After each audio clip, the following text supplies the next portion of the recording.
Paris, 1889. 100 years had passed since the French Revolution. To commemorate the anniversary, the French erected a structure that rose over the city. The Eiffel Tower was a tribute to science, to optimism, and to the future of mankind. Throughout Western Europe, the population was growing. Cities were expanding.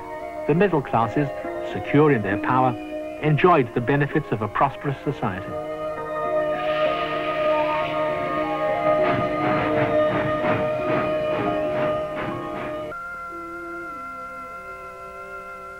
By the 1880s, most Jews in Western Europe had become middle class.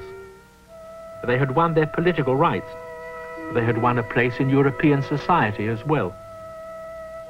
Those who were accustomed to look down upon the Jews and to despise them were astonished by the extent of their achievements. Their new visibility was in itself an affront to their enemies. To those who hated and dreaded the rapidly changing modern world, the Jews became the symbol for everything that they feared and could not understand. By the 1880s, shrewd and opportunistic politicians recognized that resentment of Jewish success could be used as a source of political power. Anti-Semitism. The word was new, but the hatreds it reflected were ancient. And from those hatreds, the anti-Semites created a dangerous political movement. They wrenched from the work of Darwin and other biologists whatever theories could be twisted to support the idea of a Jewish race.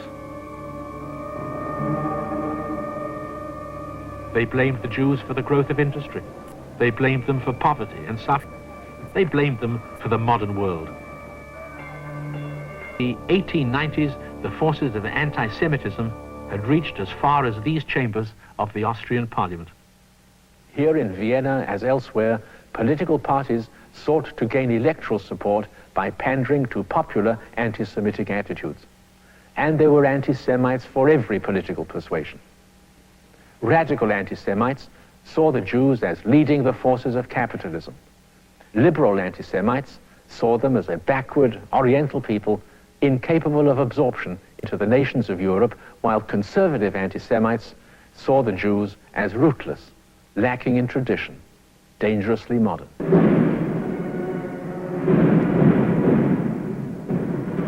In France, by the 1890s, the Jews had become fully integrated in the life of the nation, sharing equally in the rights and duties of citizens.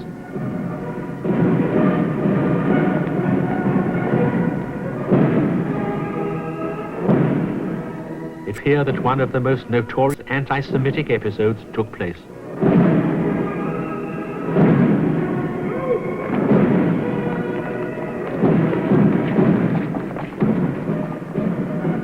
In 1894, Alfred Dreyfuss, a Jewish captain in the French army, was accused of spying for the Germans. He was tried and convicted on forged evidence.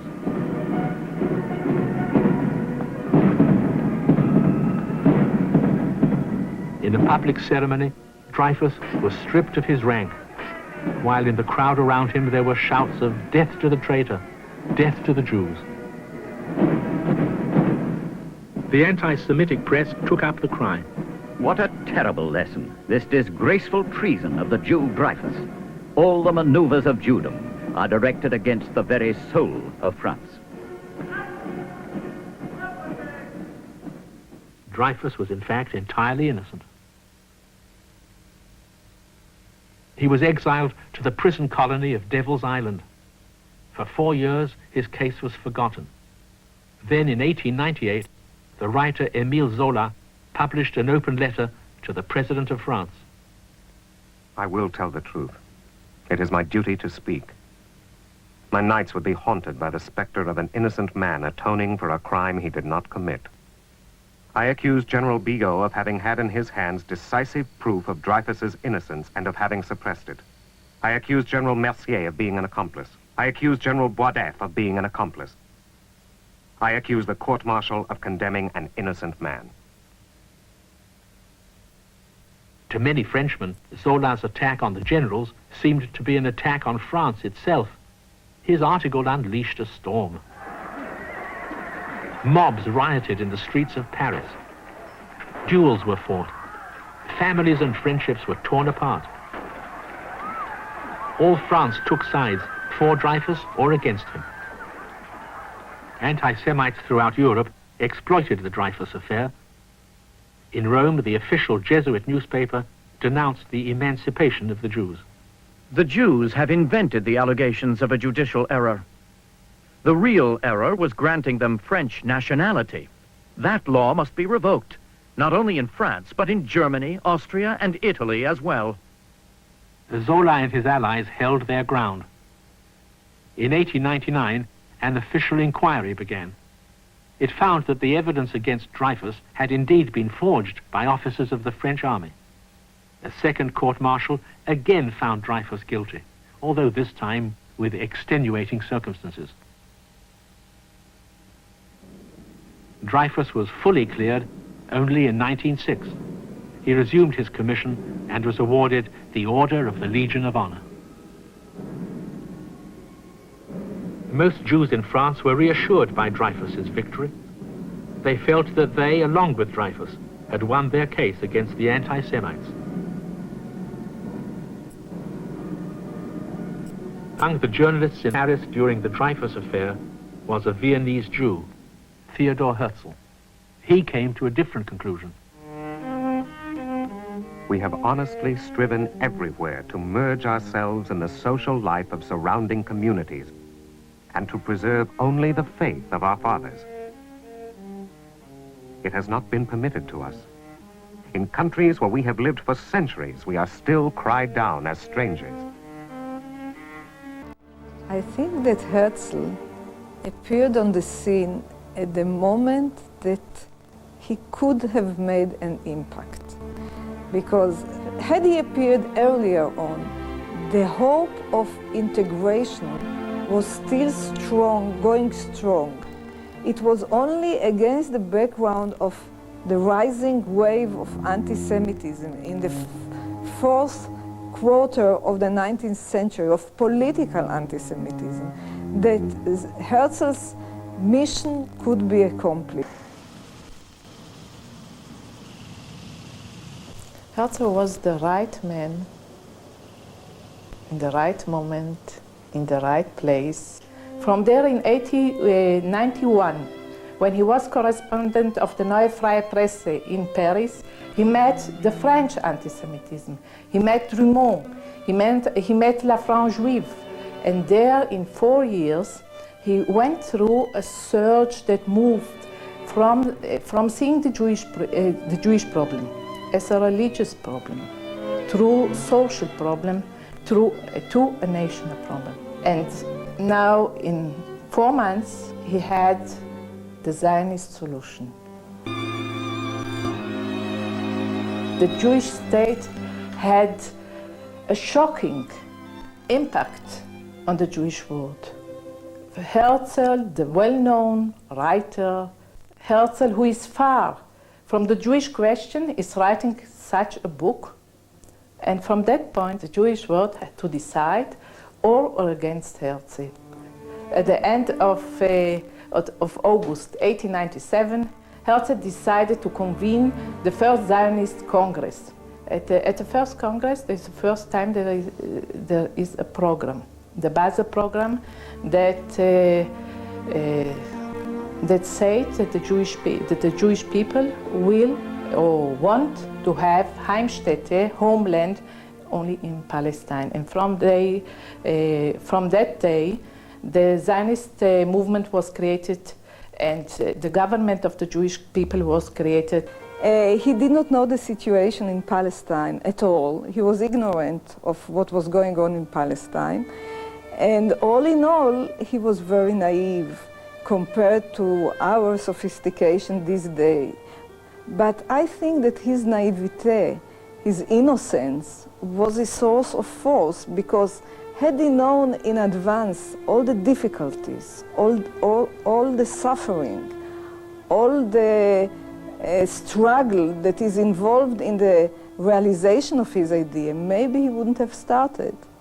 Herzl met with German diplomats, with Austrian diplomats, with Russian diplomats, with British diplomats, all in trying, with the Pope in 1904, with Victor Emmanuel I at Italy. All of this context to try to achieve the Jewish state for the Jewish people. How did he make the statesmen listen to him? Why? Why should they listen to this elegant, good-looking stranger who had nothing to offer except a vague idea of the return of the Jews to their homeland? And somehow he succeeded in convincing them that there is something behind this idea, that it can be done. And he also succeeded in convincing an enormous amount of Jews. People suddenly felt that they have a new identity, that they are not just individuals, but they are part of a national entity. And this was something that he created single-handedly. And it was an enormous achievement. July 1904, Herzl died. His death occurred a shock in the Jewish world. The Jewish world cried all over. But even after the death of Herzl, the Zionist movement continued on the basics that he led. Herzl asked the Jewish people in his testament to remove his body to the new country after it became a reality.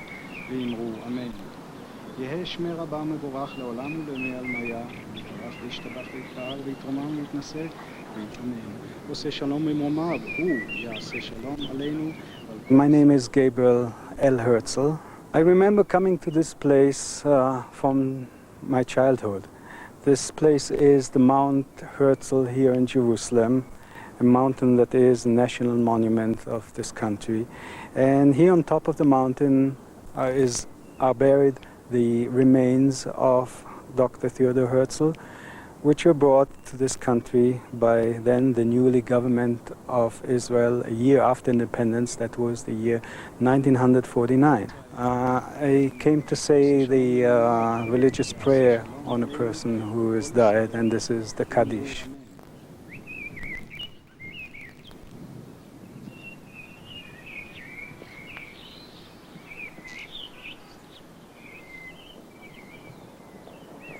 The dream of peace, as Herzl, Dr. Theodore Herzl saw it, and actually as the founder of this state saw it, is not fulfilled as far as it goes for connections with our neighbors and peace in between us, the people who live in Israel.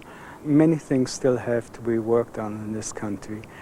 Many parts of the dream did come true though, but still the feeling is that things go wrong once in a while, and that maybe the state of Israel with its 50 years of age is still in its childhood era and has to overcome a few difficulties which perhaps will bring it to maturity in a few dozen years.